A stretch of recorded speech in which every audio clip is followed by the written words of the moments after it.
see it on the wall, but as soon as it hits the screen, it doesn't work. Strike two, right? It's not 8 o'clock yet. But anyway, all of the presentations, including this one, will be on our website after the fact. And so if you have any questions, if I glance over anything on this one or any of our presentations, feel free to download it, call us, complain, give us kudos, whatever. I'd be more than happy to talk to you guys about it. So real quick, I think we've got a few minutes. We're not a very big group. Could we go around the room and just introduce ourselves and just kind of what kind of work you do or why you're interested in this presentation this morning?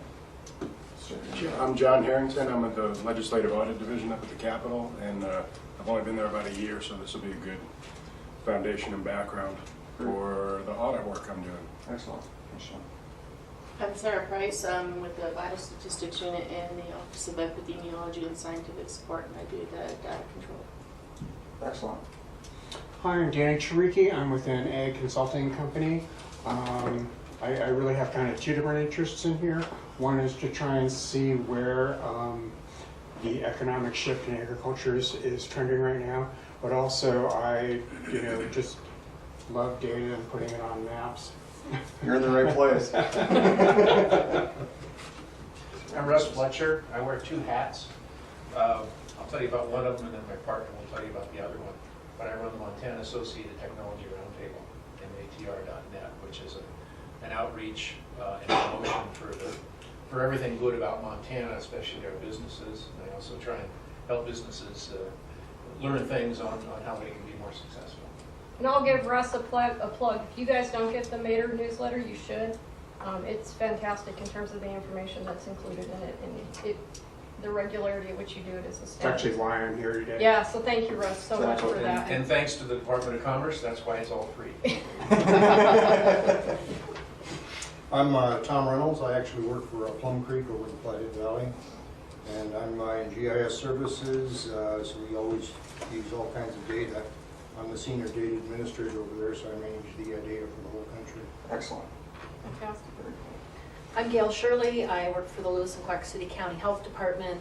I'm their communications coordinator, but I also am their accreditation coordinator.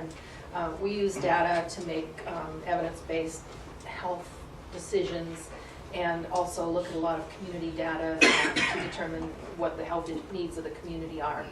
So I'm looking forward to just more easily finding the data I need. Excellent. Evidence-based decisions. We like that.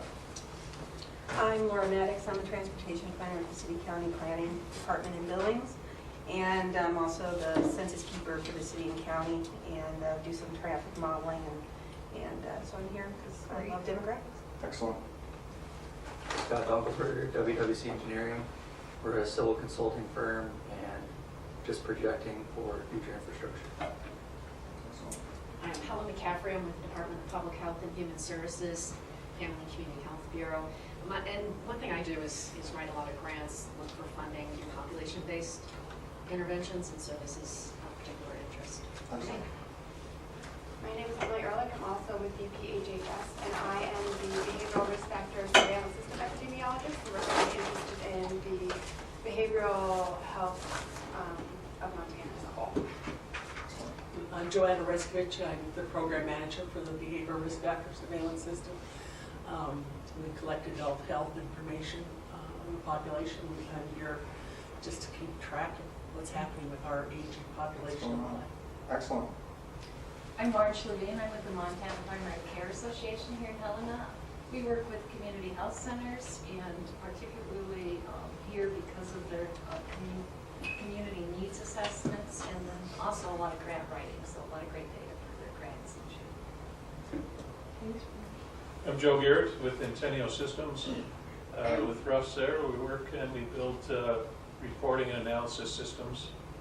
So we crunch a lot of data, gather a lot of data, transform it to make dashboards, maps, charts, that kind of thing. And we do that in the cloud, so people don't have to have the infrastructure to do it. I'm Rose Bender. I'm an economist for the Tax Policy and Research Division at the Department of Revenue. I'm Emily Plunkett. I am the same, and we're just here to learn. Yay! As a TPR alumni, go girls! And UM alumni. Yeah, double up. That's right. I I'm Sharon Franchvik. I'm with the Small Business Administration. I'm a district support assistant. We use data, plot data for a lot of different things that we work on. So just interested in learning a little more. Great, thank you.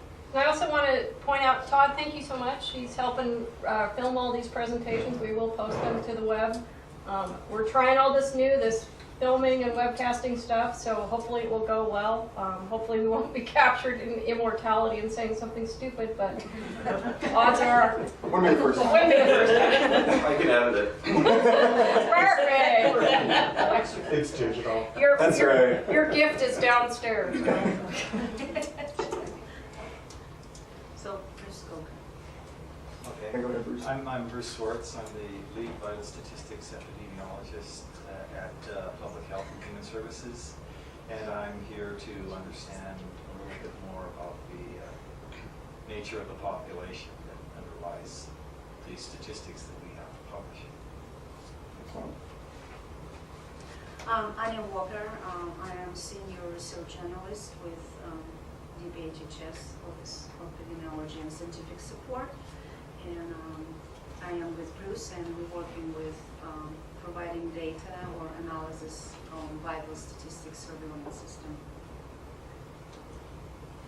Ken McCormick, Legislative Audit Division, also here to pick up some tools so we can better do performance audits here in the state. Excellent.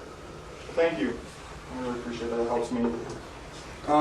So anyway, this morning, this first presentation, I don't know if you've heard about it or not, or whether you like it or not, we put about a solid 2.5 hours this morning. So. An hour and a half. Yeah. So anyway, this first presentation, we're going to be focusing on Montana's population, and specifically, as Mary mentioned, population projections looking forward, right? We kind of know what's going on now. We can definitely figure out what happened in the past, looking at Census Bureau data, estimates, and decennial census data.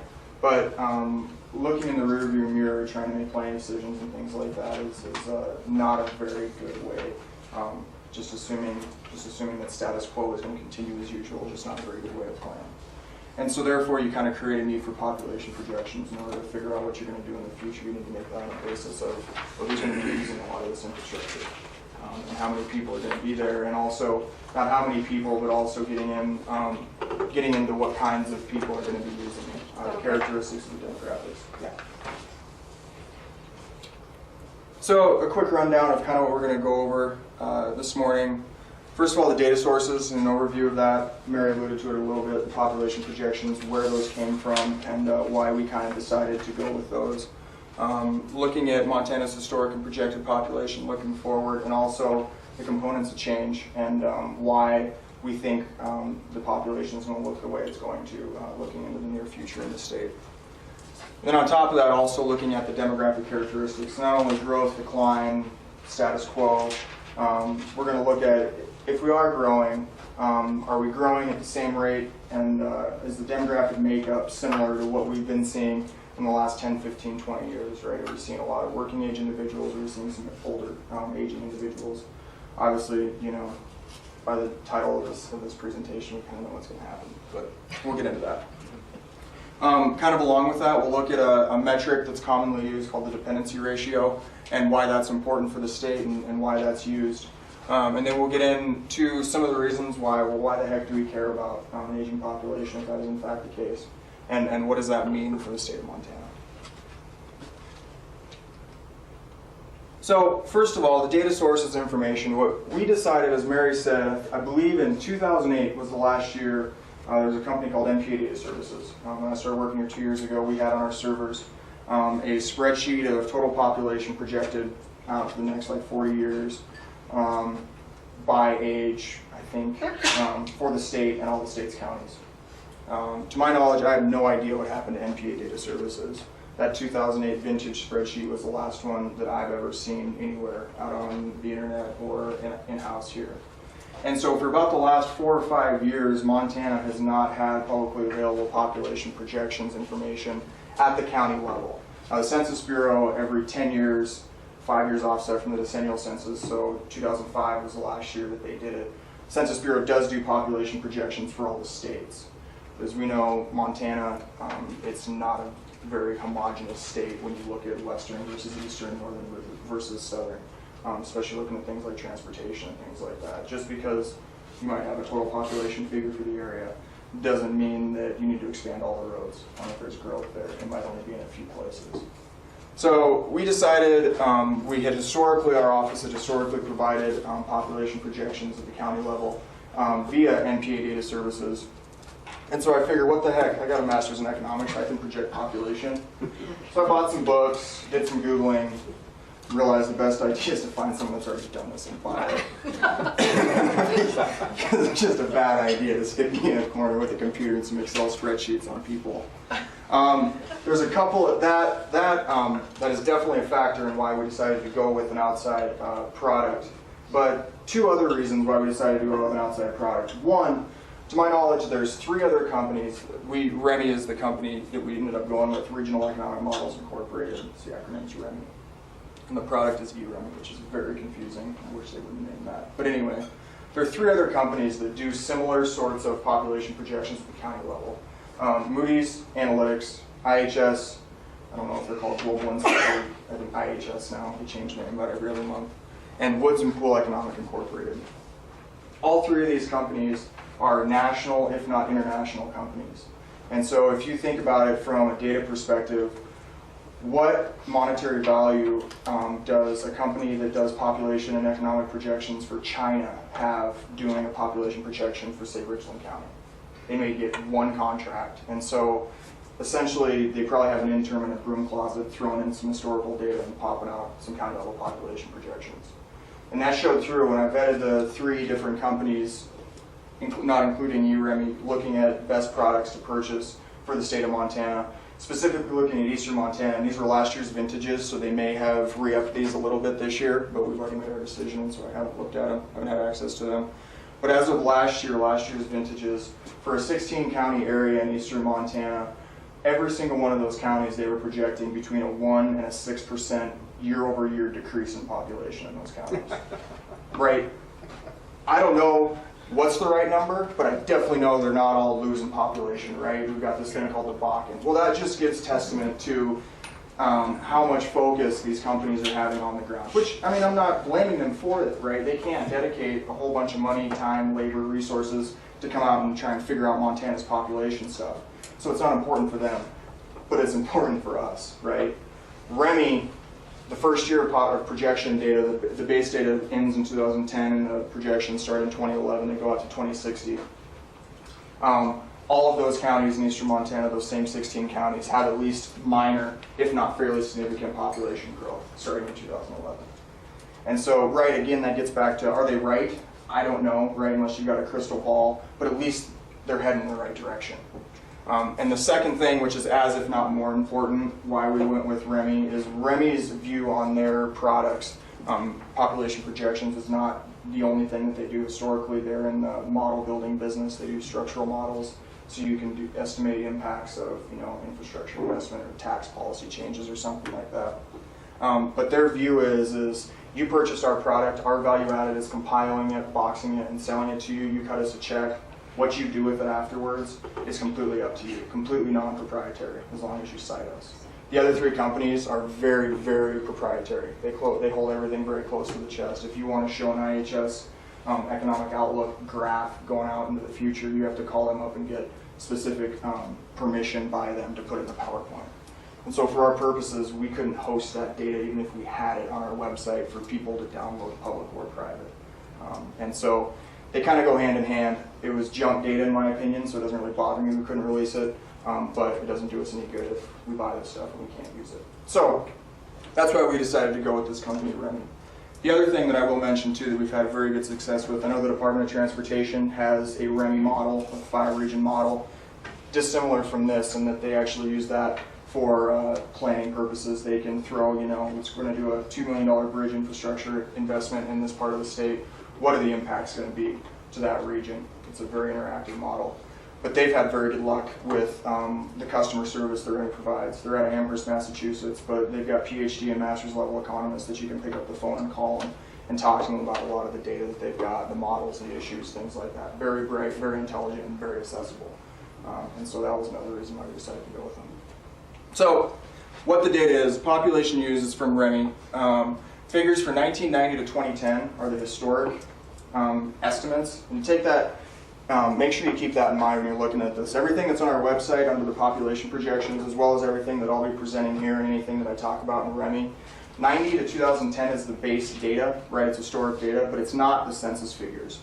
They're estimates based on a model. And the reason why we do that, or why that's done, is you take the historic census data and then you try and create a model based on that data to then create projections, right? And so then what you do is that model, you then estimate that base data and you try and figure out how closely you can estimate that base data. And so for consistency and congruency and the time trends and the comparability, they're estimates compared to estimates. And so even though they're not exactly census figures, so this is if you're writing a grant or something, don't pull 1990 REMI data for the population of Montana because it's not going to equal the census population for Montana, but it's going to be very close and the trends all follow very closely because that's the whole idea of a model, right? So I just wanted to make that point. If anybody's using this data, even the historic stuff is not official census data. So Montana's total population, moving forward to everything in the graphs, they're similar to these. I created these in R, and so they're not very visually appealing, but it was more of a test of my ability in trying to learn a new stats program. Everything in orange or red or pink or whatever color on the left is to you guys is the historic estimates, and everything in the blue, green, aqua to the right is all projections. So there's a few graphs like this, and just so you can delineate the difference. So as you can see, Montana's historic and projected population, the last 20 years, 90 to 2010, we've been seeing an increase in population. Fairly significant growth in the prior 3 or 4 years, right? 2006, 2007, 2008. And as we move up into the projections part of it, let's see if this works. Not really. Can you guys see that at all? Yeah, it's on the wall. It doesn't work the other way. It doesn't read it now. You want me to point the banner? But as you can see, we are seeing, this is great, right? We are seeing a projected increase in population year over year in the state of Montana, right? This is excellent. Nobody wants to go in front of anybody and say, we're losing population, welcome to Detroit, right? So this is great. One thing that I'm going to point out, and we'll come back to this, is there is growth, but in about 15 or 20 years, we're expected to see a leveling off here. And then we do see another increase, but take in consideration, this is where we're at now. That's 50 years from now, right? Who knows what's going to happen next week or next month? So these are projections. These are based on best estimates. But the further out in time you get, there are so many variables that impact that, right? Who would have predicted, well, this is a loaded question. Who would have predicted what was going to happen during the Great Recession, right? 4 years previous. Not many people. There were a few, but they got lucky in my opinion. So just take that for a grain of salt. We present out to 2060 because we purchased them. We're a public entity. We felt it obligation to release them. But just take that into consideration. 2030, 2040 is probably the time horizon that you want to focus on. So that leveling off there, that'll be interesting here moving forward. So here's the year-over-year population change. So that was total population for every year going out to 2060. Here's the actual population change.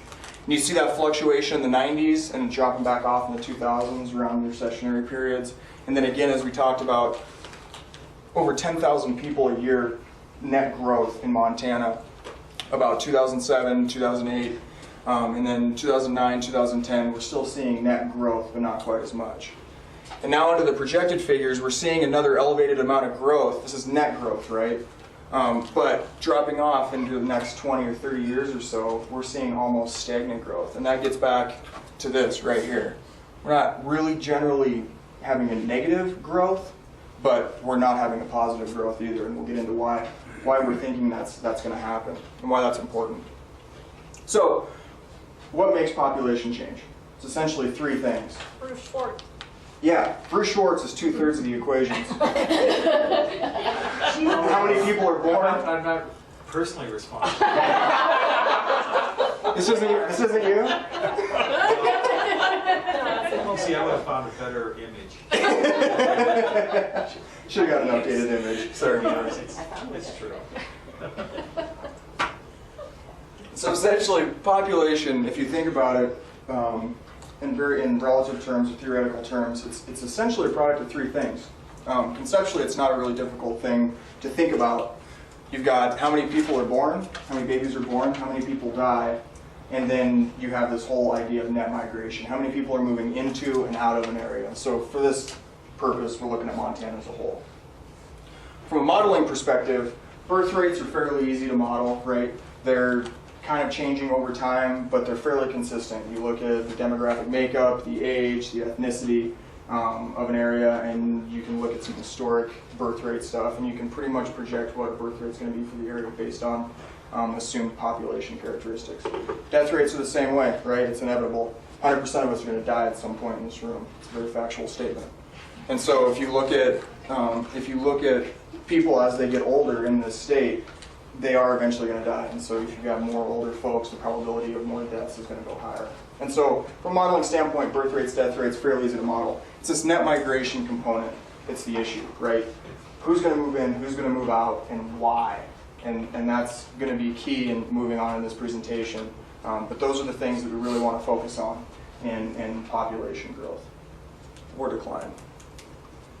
So here's Montana historic and projected total births. These are also ERME figures. These are not official DPHHS figures, model-based estimates for the historic period and then projected estimates. One thing too that I would note, those other three companies that I talked about previously, when you purchase their products, you download a spreadsheet either by county or the state of total population by age, by gender, and that's it. You don't know why they got that number. You take it or leave it. And ERME, they give us total population by age, by gender, but then they also give us all these modeling components, the factors that underlie these. And so we can actually dig deeper and look at, all right, what are you estimating for a birth rate? What are you estimating for a death rate? What are you estimating for a migration rate by component? And so you can actually look at the factors that are going into these projections to kind of get a better feel of, well, you agree with it or disagree with it or neither. At least you know what is kind of make the bulk or the makeup of these projections. And so that's a huge value added that REMI provides that those other companies don't provide. And so that's why we've got this information. So birth rates, you'll see up in the 90s, dips again in the 2000s, and coming back up in the later 2010s, right? That kind of mirrors what population was doing. And so what does that kind of tell you underlying? That the general population growth is obviously a product of births, but it's also a product of younger folks that are having babies, right? It's not necessarily older folks. Moving into the future, the next 15 or 10 years, we're going to see an increase in births, but then we see that drop off. And this is in nominal terms. We'll see this relatively speaking to the rest of the population. It'll be a lot more significant as we move forward. Projected deaths, right? This is drastic. And this kind of gets into what we were talking about before. As you get an older population, a higher percentage of them are going to eventually die. And so starting in 2011, the first projection year, within the state, we're looking at an increase of between 2 and 5% increase in the death rate going out into 2050 almost, and then leveling off. So birth to death ratio. This is kind of a metric that looks at, all right, if nobody moves in or out, we hold migration constant, what would our population look like? You've got a positive impact of births and you've got a negative impact of deaths. If you take births over deaths, anything above 1, you're going to have positive growth in your population. If you have anything below 1, it's called the replacement rate. Your replacement rate is below 1, and so therefore you're not replacing the population that's on the ground at that time. And so if you look at this, as birth rates go up a little bit in the future, but then drop off, that slide that we saw a couple minutes ago, and you divide that by this ever-increasing death rate, you see a decreasing birth-to-death ratio or replacement rate, and at about 2034, we dip below 1. And so if we have no migration, Montana's population would inevitably start losing population just for the sheer fact that there's not as many babies being born relative to the number of folks that are passing away. So that makes migration important, right? We see that happening in 2034, but we're also seeing Montana's population not dying off. We didn't see it grow nearly as fast about 2035, 2040 in that first slide, but it wasn't dipping, it wasn't negative growth. So therefore, that third component that goes into population change, it's migration, right? And so obviously migration is an issue in Montana, and it's something that I think needs a little more a closer look at. So REMI estimates there's some underlying assumptions for what creates an economic migrant, retired migrant, international migrant. But the three sources of migration, whether it's in or out in the REMI model, are economic migration, retired migration, and international migration. International migration is basically just a relative component share of the state versus the nation, so you can kind of disregard that. Remy assumes probably a little over-exaggerates the amount of international migration into the state of Montana just because it's based on a national share, relative share. So we will see that, and so therefore that might over-exaggerate the numbers a little bit, but it's minor. Economic migrants are people moving into and out of an area for economic opportunity, right? They're there thought generally in terms of looking for a job, or they can't find a job, so they leave. Retired migrants are people moving in and out of an area to get closer to children, to enjoy the area for its amenities, or moving out because they lived there just because their job was there, right? And they never really liked it, but they got paid really well working at this mine in the middle of nowhere, maybe, and they've always wanted to live somewhere else up in the mountains or something. And so after they retired, they no longer had to work, and so they were able to move out of the area. So here's what net migration looks like. We've got up in the 90s, down around the 2000s, and then back up again, right? And this is the same trend that we've seen in all the other graphs that we've seen in the birth rates, in the total population, and now in the net migration. These are all three of those components lumped in together: economic, retired, and international. This is total net migration. So looking at the projected figures, we're seeing a huge jump starting in 2011, so a couple years ago, and staying up, but still having positive net in-migration, but at a negative rate over time. And that shows this, we're still above zero, but we are falling off. And we'll see why this is projected to happen here in a minute. Again, remember getting back to that total population, going up and then leveling off. It's right about that 2035, 2040 mark. So here's the economic migration. And this is largely, I don't want to get too far into it, but if anybody's really interested in some of the structural models that are below a lot of these assumptions, what Remy does, we can talk about it. But essentially, net migration, you have to think about someone has the opportunity to live in Montana versus anywhere else in the country.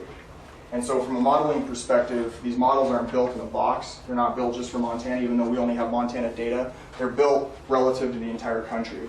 And so what this is a reflection of is, especially in here, during the recession, 2008, 2009, we're seeing a little bit of negative migration. But if you were to look at like North Dakota or something like that, where you would have seen a lot of negative net migration, you would see positive migration now, because relative to the rest of the country where there's no jobs, North Dakota had a bunch of jobs, people were moving there, same with eastern Montana to some extent.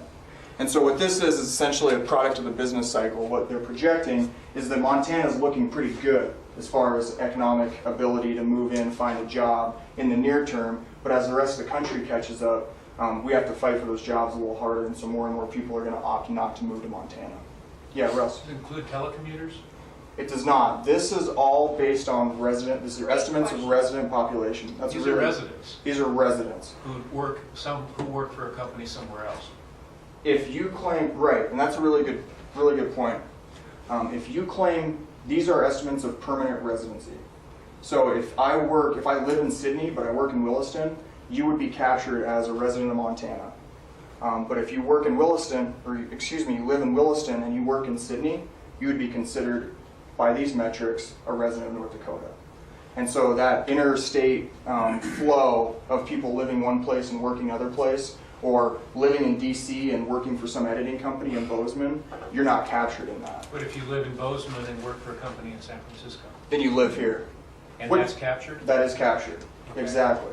It's just residence. Doesn't have anything to do about where you live. It is, but that is captured. And that's what we want, right? Because if you think about from an impact standpoint, even though that's actually what you want, you don't have to create a building and office space and someone to go in and sit at a desk and create value added and output, earn a paycheck and then go spend it.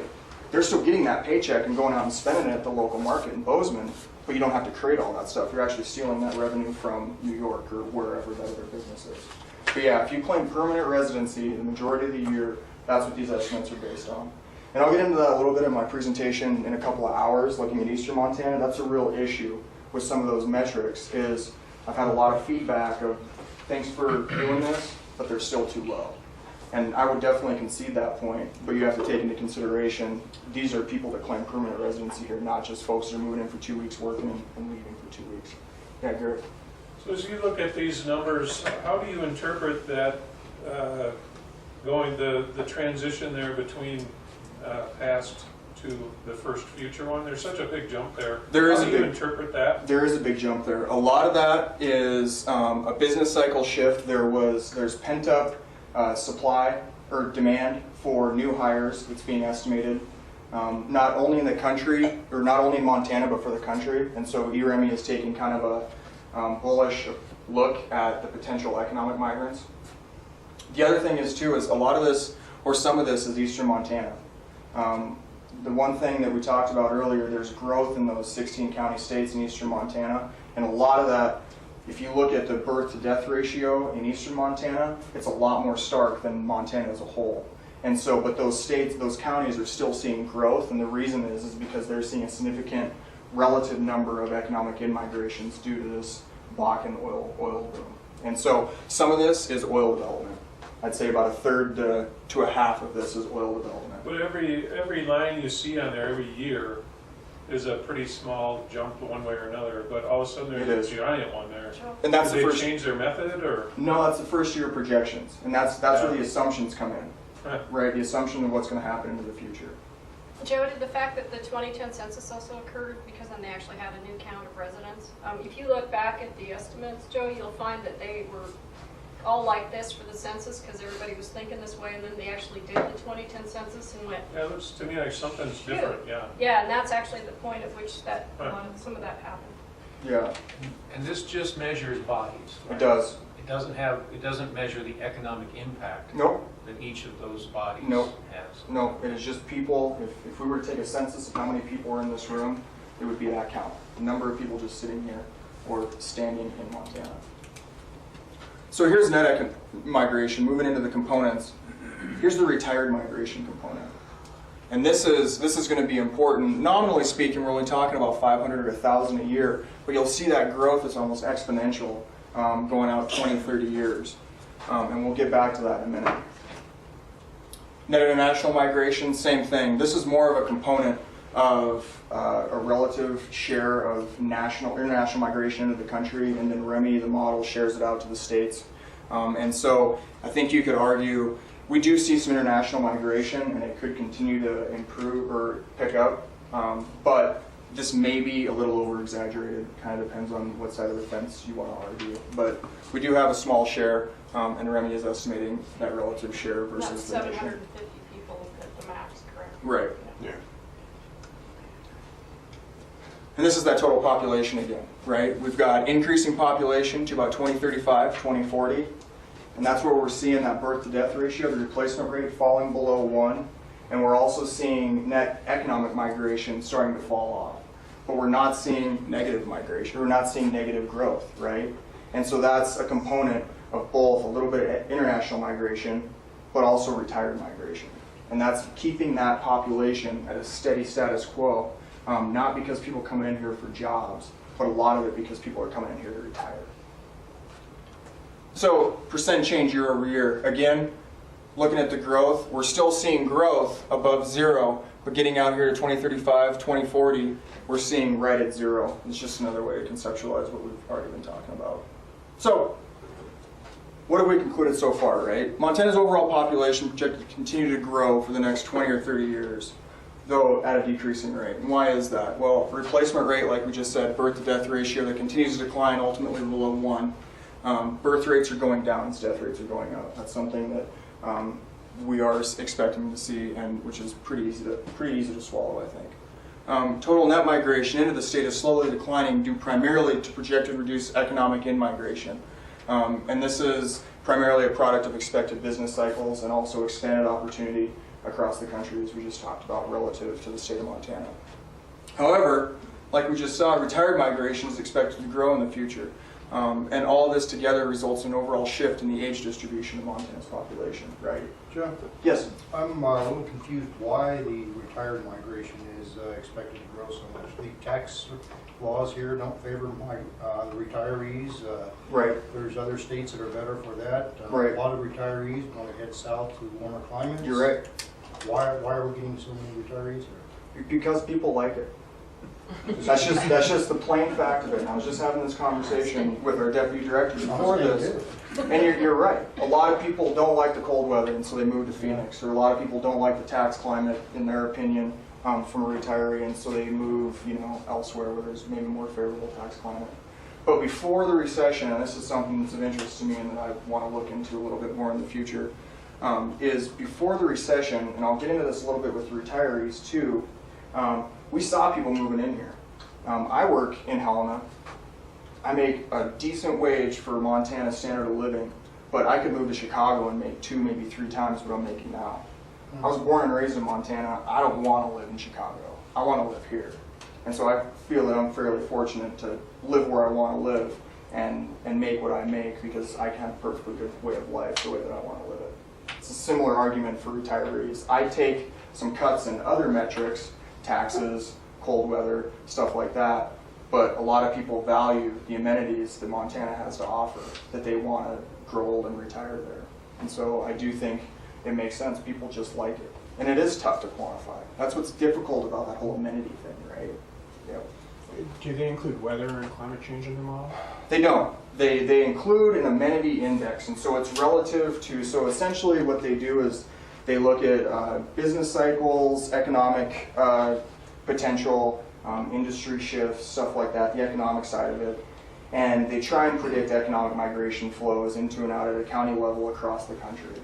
And then using that model, you look at the base data, and if that model says, all right, there should be 15 people, or 150 people moving out of this county, but the last 20 years is showing 200 people consistently keep moving in here, the model's not predicting what is actually happening, then they take that error term, essentially the variance, away from the predicted to the actual, and they use that as an amenity index, and they compare that across the country. And essentially that's the way that the model tries to quantify this non-quantifiable thing that Montana's a good place to live, or other places, right? So they take that error term and they shove that in as an amenity index, and that's how you kind of get this idea of, well, people are moving here, but the model can't really figure out why. And so we're going to assume that they made that decision, and so it's something that's not quantifiable or it's not recognized in the model.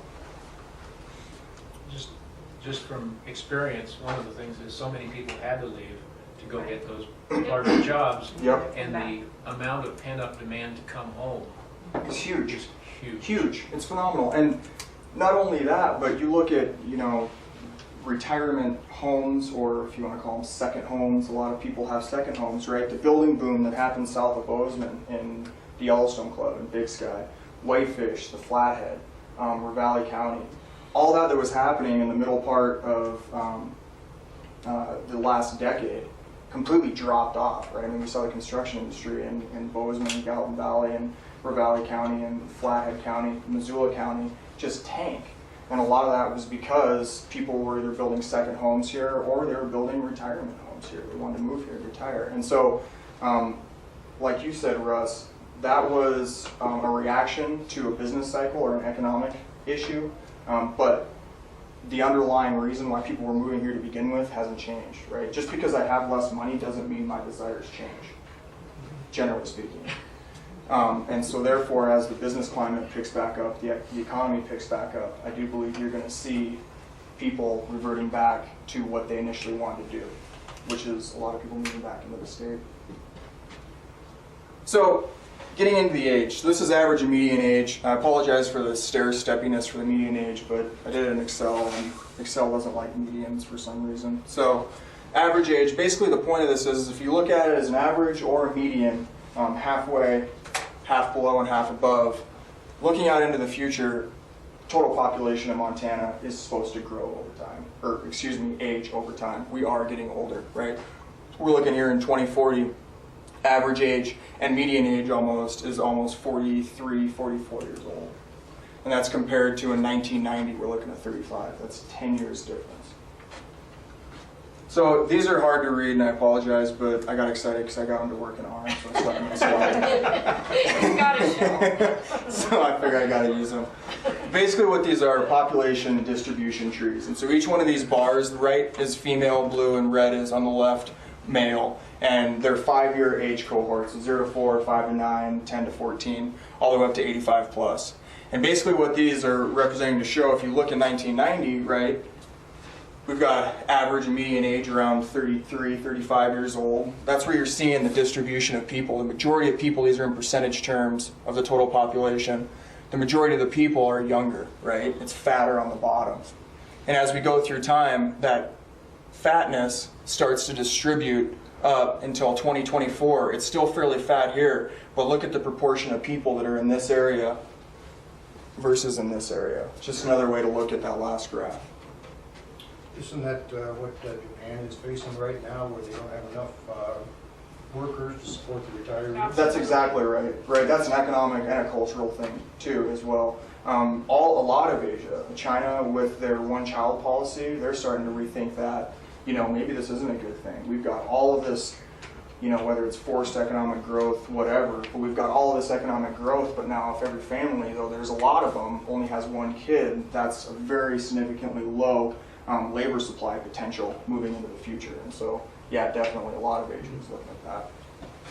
So we should go out and start having kids. Yeah, I guess so. there you go. Too late for me.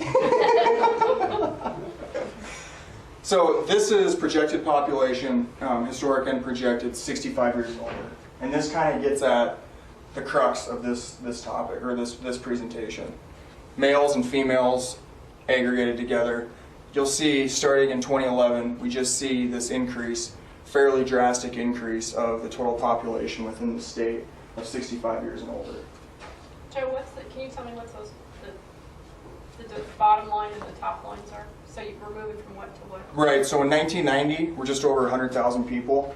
And I believe our population was like at 790,000 or something like that. So we're looking at, 12, 13%. Actually, this would be easier if I just go to here, because these are in percentage terms. 12, 13%, look at that.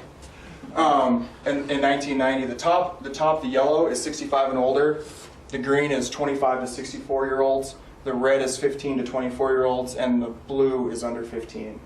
And so you'll see this is of total population. So take into consideration, remember, population is growing, or if not declining, as we go into the future. So this is of the total population for that year. And so even as population's increasing, the share is still increasing for these older folks. And so that means you've got to have a faster rate of increase in the older population to create a larger relative share for the total population. It's almost 9. You can make a statement like that, right? So anyway, but that's what, if you look at 2022, we're just looking at about 10 years, almost 20% of our population is going to be 65 years and older. And moving out even further, that's supposed to stay about 22% as our population continues to grow. So we're growing, but that percentage continues to increase. Continues to the same increase. even as we grow. Because this growth rate of 65 year and older is faster than the growth rate of everybody under 65 within the state. So this moves on to the dependency ratio. What is the dependency ratio? So take this with a grain of salt. This is an academic term. I didn't make this up, so don't get offended. He tells me this all the day because I'm in that older population. Almost, not quite, but almost.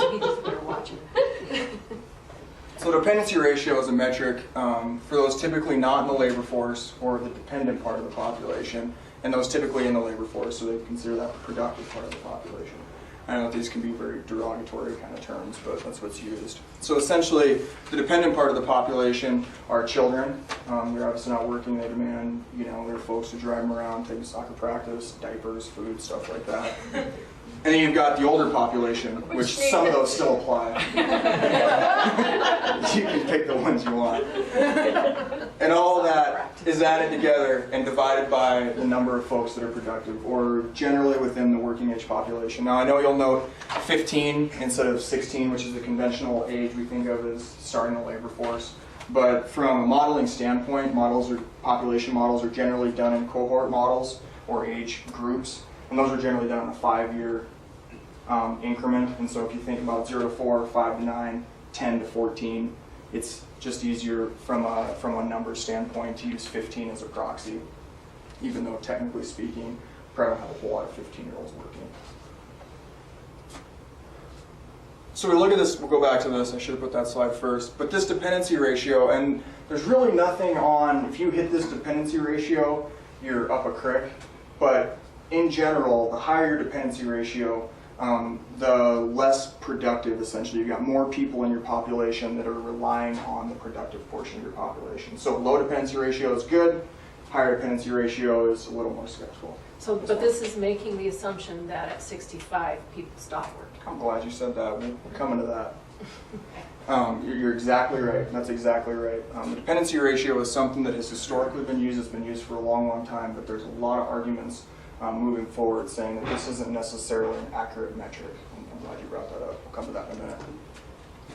But as you can see, this is looking at birth rates are going down, retirees are moving in, people that are in place are getting older, and so therefore our dependency ratio, looking out into the near to distant future, it's almost 70%, which is it's getting very high, especially looking at what we were seeing pre-recessionary, where folks are moving in here because maybe they were starting some jobs or businesses were expanding or something like that. Younger individuals are moving in. Less than 50% in 2006. So total dependency ratio, which what we were just looking at, is two components, right? There's two pieces to that. There's the younger people and there's the older people. So you've got child dependency ratio. This is just the people or the children aged 0 to 14 divided by the productive population, 15 to 64.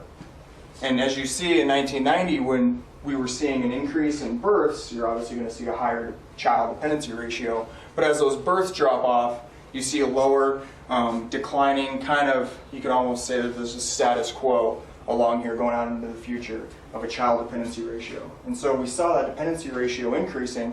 It's not a product of the children's dependency ratio, it's a product of the age dependency ratio, right? It's that older population, 65 and older, divided by the productive population, 15 to 64, where we're seeing having the impact on the overall dependency ratio increase in the state. So again, this is that total same graph we just saw, the orange one, just split out. Children's dependency ratio on the bottom and the age dependency ratio on the top. And you can see the total overall, and that's largely a product of the older, the population in Montana growing older.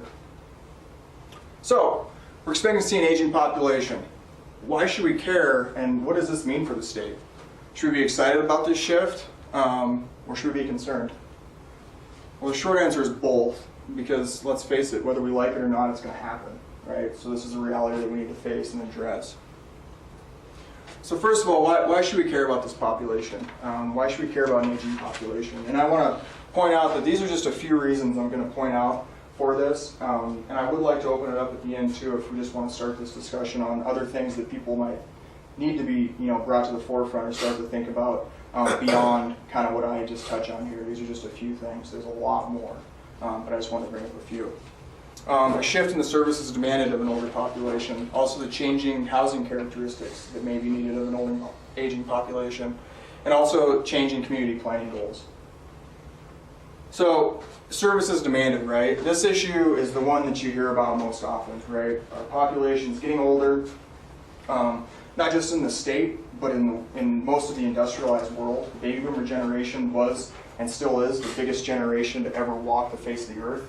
And starting in 2011, they started to become over 65 years old, that conventional retirement age. And so moving in to I'm not even going to do that math, it's like 23 years beyond that, there will be a significant portion of our population cresting that 65-year-old mark, which is adding to not just Montana's population, aging population, but also the nation and the industrialized world. So keep that in context when you're thinking about this. This is not a Montana-specific issue.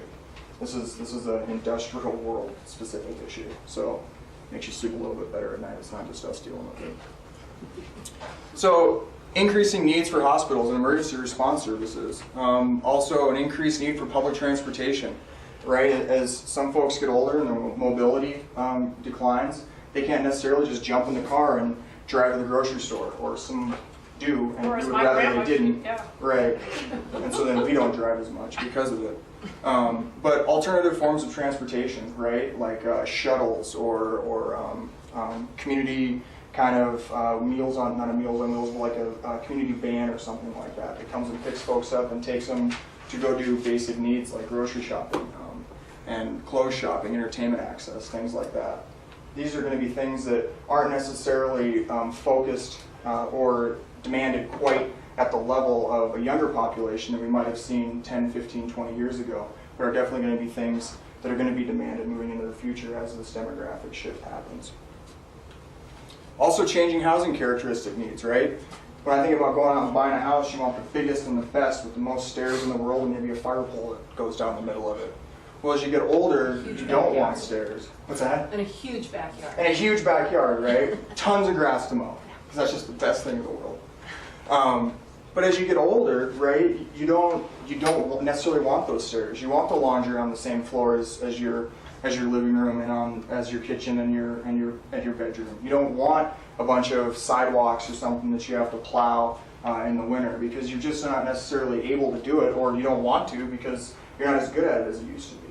And so the whole idea of moving out of an empty nest where you've got multiple rooms and maybe moving into a single level smaller home, or maybe into like some sort of townhouse or condo unit where you don't have to, you've got a homeowner association, you don't have to deal with the maintenance and the upkeep. There may be elevators or something like that.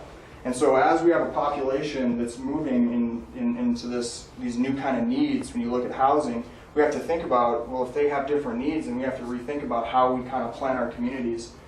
Getting a little bit further ahead, but we're not going to go out and just build some, single-family housing development like we generally see. It may be more of kind of a independent living, communal style, single townhouse developments or something like that.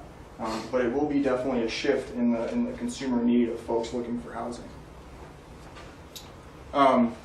Also, household size. So, like most of the industrialized world, as the population changes, the average household size goes down, right? Kids move out, spouses pass away. And so this is being seen, and there's a lot of papers. I picked one. This is an older one. It's from '76, but it's a pretty largely cited paper. In the United States, household size has nearly halved since 1790, dropping from 5.8 persons per household to 3 in 1973. Looking just in Montana, percent of one-person households of all of the occupied households in Montana. 1990, there was 26% of all households were just one-person households. In 2000, 27%. In 2010, it's at 30%.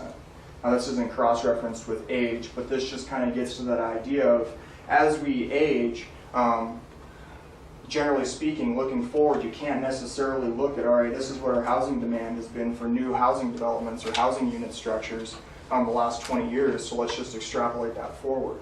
Because we've got a different kind of demand structure, and we're going to need more homes for potentially the same amount of people. But if we've got a growth in older folks that are also demanding more homes, if you've got two people that both want a single home rather than living together, we're going to have to think about that, right? Instead of building one big house for one person, again, getting back to that townhouse idea or something like that, trying to consolidate more folks in the same amount of space, but giving them kind of a single unit living arrangement kind of deal. So it's a shift in consumer demand in the housing markets. Also, community planning. So this is an overarching topic. This includes the transportation thing. This includes the hospitals and services thing. This includes the housing stuff, right? This is everything that we kind of think of when we're talking about community planning. Because I just wanted to bring up the point that community planning conventionally probably hasn't focused very much on, okay, we're getting an older population, unless you're, southern Florida or Arizona or something like that, where you're getting a lot of these retired migrants. Conventional places that haven't been dealing with this, like Montana's one of those areas, generally speaking, I don't think that this has been on the forefront of, okay, we've got a shift in our demographic makeup. So what does that mean for our community? We have to put in more sidewalks, we have to put in more handrails and easier accessible buildings, both public and private. Right? If I'm a private business and I'm moving into an area, do I need to focus more on accessibility than I would, if I was building somewhere where there isn't nearly as many older folks that may have accessibility issues. So those are just a few things that I want to touch on, but there's also a lot of other things. But that community planning idea is something that is an overarching idea that I think that this is going to play a huge part of trying to shape how our communities look moving into the future. Seems like one big challenge, though, is that baby boom generation is sort of a blip. You're right. So if we plan for them as they age, there's going to be a sudden point where they all have passed on and it changes again. And right, right. But it's the same. I wouldn't call it sudden, right? And it's similar to what we're seeing now. Every baby boomer didn't turn 65 in 2011, right? It's a shift over that 23 or 28 year period where you see you know, if you normally distribute over that period, you see a certain percentage of all those baby boomers turning 65. And so you've got younger ones and you've got older ones. And so 65 and older is a very, you know, kind of granulated term, because someone who's 85, there's not necessarily a large proportion of 85-year-olds at the same time, and there's 65, 70-year-old folks who can be very capable. So does community planning go out further than 20 years? That's exactly right. And so, but to get to your point, even though it's not drastic, it's something that, you know, it's comparable to, like, say what's happening in eastern Montana right now, western North Dakota. We've got this oil. It's a long-term thing, but what does long-term mean? Is 20 years long-term? Right? And so what do you do to facilitate that, to accommodate what's happening now and in the near future, but then also trying to be proactive and look forward and say, is this something that's going to be sustainable out 80 years? Right? And this is something that is absolutely applicable to this issue as well. We have this bubble or blip or huge impact that's going to happen, but it will inevitably fade out. The difference between those two scenarios is the eastern Montana, western North Dakota has oil. Once the oil's gone, you know, arguably a lot of the impact is going to be gone. I don't want to get into that discussion, but with this, just because the majority or this baby boomer generation is the biggest generation, and it is getting older, and it is a heightened level of aging population relative to the total population, you still got backfill population that's going to turn 65 in the future, right? And so it's not an up as fast as it is down, because you've got some other folks that, like me, you know, in a few years or more, turning 65, they will backfill that. So you're right, though. That's a very good point. Do you overbuild, and then what do you do in 20 years? Or, you know, those are all things you have to take into consideration. And Joe, how much has the median age continued to rise? I mean, we just get older as a population overall because we're able to live longer. Well, this is happening all across the world, not even in just the industrialized world, but in the non-industrialized world, and some of these second world countries, you'd say, that are trying to make the transition. Birth rates are going down everywhere, right? The world's population is not growing as fast as it used to. People are also living longer, and so that total population trend isn't necessarily dropping off. But because of that, if you're not having as many babies to backfill the older population as they pass away, you will inevitably shift that total population as people age and grow older longer, they live longer. You're going to overall shift the total population to an older population as a whole. And that trend should continue to happen too. It's So projected just to. because the baby boom goes away doesn't mean that growth is going to keep going. And That's exactly right, and because of that birth rate. And then we also add into this fact the influx in retirement migration. Right. Right, in Montana. Right, Yeah. that's in Montana. But thinking, I mean, just on a global level, this is, right, the whole birth thing, you know, that we saw with the baby boomer generation, that was happening all over the world. And historically, it was survival of the fittest. So you have 20 kids or 10 kids, you know, and hopefully half of them survive, right? I mean, that's why we started having a bunch, and we had necessity for farm labor and things like that. A lot of the reasons why historically 200, 300, 400, or 500 years ago we had a lot of children, those reasons have gone away. Right? Now if you have a bunch, you have a reality TV show. Right, yeah, exactly. And make millions. To pay for diapers, right, exactly. So that is something, right? Even though this impact of the baby boomer generation getting older will fall off, the whole population as a whole is getting older too, which will backfill that trend. And so that drop off after the baby boomers are quote unquote gone, I guess, it won't drop off quite as drastically because the population behind it is continuing to age. So that's why we care. A few things why we care. What does this mean for the state moving forward? So again, just a couple of things. A lot more than this, but there's just a couple of things. Available workforce in the state, that's going to be an issue. And a shift in income sources within Montana. So an increasing dependency ratio in Montana translates to fewer conventional workers. This gets back to what you were saying. In the available workers available relative to the state's population, right? That's bad. Well, I would argue it's not all bad. Yes, obviously, right, having fewer conventional potential workers in the population is not ideal, right? That's not what you want. Labor shortages within the economy, technically speaking, can drive up labor prices or wages, which is great for the worker that happens to be there, but not necessarily for the businesses. This could potentially detract from new business investment. But before you jump all over me, this is not unique to Montana. As I said before, we're all kind of playing on the same ball field. Montana, United States, the rest of the industrialized world. And so because of that, we're all going to be seeing this shift. It's not just Montana. So it's not Montana competing with the rest of the world, it's the rest of the world trying to figure out how they're going to cope with this shift in demographics. So yes, it looks bad when you're looking at Montana in a box, but when you compare it to everywhere else is dealing with the same thing.